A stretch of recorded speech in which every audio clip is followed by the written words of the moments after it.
તો હે ગાઈસ, કેમ છો? સ્વાગત છે તમારું આજના ફરી એક નવા એડિટિંગ વિડીયોની અંદર. મિત્રો, મારી યુટ્યુબ ચેનલ પર નવા હોય તો ચેનલને સબસ્ક્રાઈબ કરી દેજો અને બાજુમાં આપેલા બેલના આઇકોનને ઓલ ઉપર સેટ કરી લેજો, જેથી તમને મારા આવનાર દરેક નવા વિડીયો નોટિફિકેશન સૌથી પહેલાં મળી રહે. તો મિત્રો, તમે હજુ સુધી મારી ટેલિગ્રામ ચેનલ અને ઇન્સ્ટાગ્રામ આઈડીને ફોલો ના કરી હોય તો મિત્રો જરૂરથી ફોલો કરી દેજો. ઇન્સ્ટાગ્રામ અને ટેલિગ્રામની લિંક તમને ડિસ્ક્રિપ્શન બોક્સમાં મળી જશે. તો મિત્રો, વધારે સમય ન બગાડતા આપણે એડિટિંગ તરફ વધીએ. અને જે મિત્રો તમે આગળ જે પ્રકારનો ડેમો વિડીયો જોયો એ જ પ્રકારનો આપણે આજે સ્ટેટસ બનાવતા શીખવાડવાના છે. તો મિત્રો, ખાસ કરીને વિડીયોમાં એન્ડ સુધી બન્યા રહેજો, કારણ કે આપણે વિડીયોમાં પાસવર્ડ આપેલો છે અને તમારે પ્રોજેક્ટ ઇમ્પોર્ટ કરવા માટે ખાસ કરીને પાસવર્ડની જરૂર પડશે. તો ખાસ કરીને વિડીયો ધ્યાનથી પૂરો જોજો.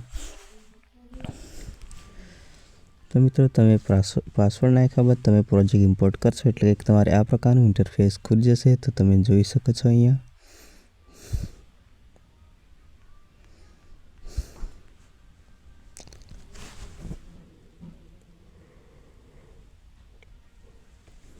તો મિત્રો, સૌપ્રથમ તો આપણે અહીંયા ફોટો એડ કરવાનો રહેશે. તો આપણે સૌપ્રથમ ગ્રુપ એક ઓપન કરી લઈશું, જેમાં આપણે ફોટો એડ કરવાનો રહેશે. તો અહીંયા આપણે ગ્રુપ એક ઓપન કરી લીધું છે.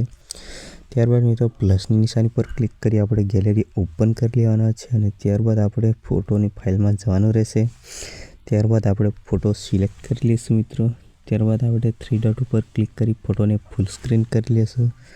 ત્યારબાદ કંઈક આ રીતે આપણે ફોટોને એન્ડ સુધી ખેંચી લેવાનો રહેશે અને આ રીતે આપણે નીચે સેટ કરી લેવાનો રહેશે. ત્યારબાદ આપણે અહીંયાથી એક સ્ટેપ બહાર નીકળી જશું મિત્રો. હવે મિત્રો, અહીંયા આપણે એક વિડીયોની ક્લિપ લેવાની રહેશે. તો આપણે ફરી પ્લસની નિશાની ઉપર ક્લિક કરી ગેલેરી ઓપન કરી લઈશું અને ડાઉનલોડમાં જઈ ક્લિપ સિલેક્ટ કરી લઈશું.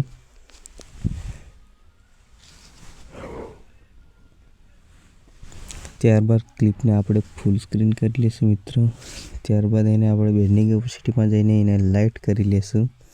ત્યારબાદ ઇફેક્ટ ઉપર જઈને આપણે એને એક ઇફેક્ટ કરી લઈશું. એને આપણે કલર ઇફેક્ટ આપવાનું રહેશે. તો આપણે એને કલર ઇફેક્ટ સેટ કરી લઈશું. તો મિત્રો, તમે જોઈ શકો છો કંઈક આ રીતે એનો કલર સેટ કરવાનો રહેશે. ધ્યાનથી જોજો વિડીયો મિત્રો. તો તમે જોઈ શકો છો મિત્રો, અહીંયા આપણે કલર પણ સેટ થઈ ગયો છે. તો હવે આપણે એને આ રીતે કંઈક નીચે સેટ કરી લેવાનું રહેશે મિત્રો. તો મિત્રો, અહીંયા આપણી ક્લિપ સેટ થઈ ગઈ છે. તો મિત્રો, હવે આપણે અહીંયા એક PNG લેવાની રહેશે. તો આપણે ફરી પ્લસની નિશાની પર ક્લિક કરી ગેલેરી ઓપન કરી લેશું. ત્યારબાદ PNGની ફાઇલમાં જશું.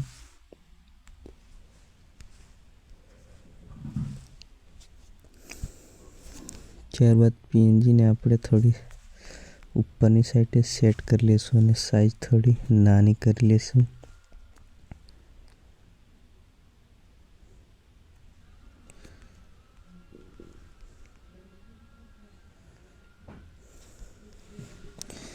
તો PNGને આપણે એન્ડ સુધી ખેંચી લઈશું અને આ રીતે આપણે નીચે સેટ કરી લઈશું.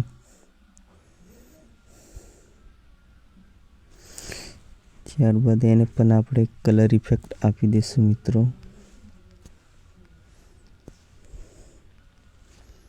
તો તમે જોઈ શકો છો આપણે કલર ઇફેક્ટ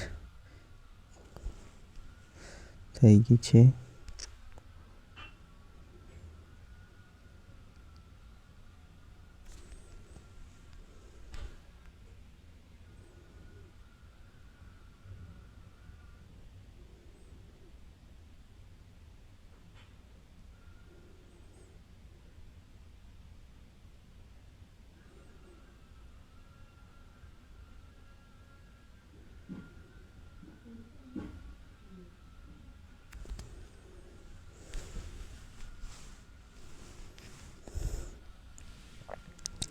તમે જોઈ શકો છો મિત્રો, અહીંયા આપણી પીએનજી પણ સેટ થઈ ગઈ છે અને મિત્રો આપણો વિડીયો પણ ફાઇનલી બનીને તૈયાર થઈ ગયો છે. તો મિત્રો તમે વિડીયો જોઈ લો.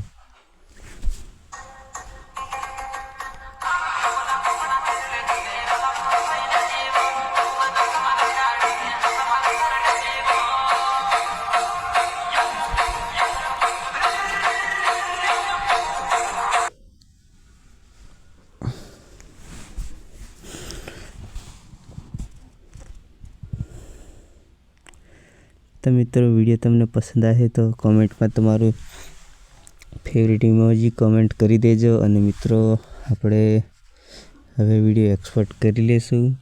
મિત્રો થોડો સપોર્ટ કરતા રહેજો અને મળશું હવે ફરી આપણે આગળના એક નવા વિડીયોમાં.